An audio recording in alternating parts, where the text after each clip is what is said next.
Welcome back to the channel. In today's video, I'm going to show you guys how to get the bunny filter on TikTok.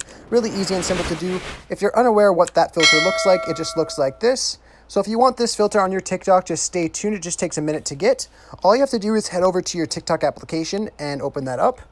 Once you do that, you just want to go over to your Discover tab, just on the bottom, and you want to search for bunny filter. And the goal of this is just to find a filter with a video of the filter on it. So just like this right here. Once you click on that, you're just able to go above the person's username and you see that little yellow link right there. All you want to do is click on that and it will open up this page here. And all you have to do is click on add to favorites. And now this filter will now be in your favorites when you make a new video. I really hope I was able to help you guys out with getting this filter. If it was helpful, be sure to leave a like and subscribe for more tutorials. Thanks for watching.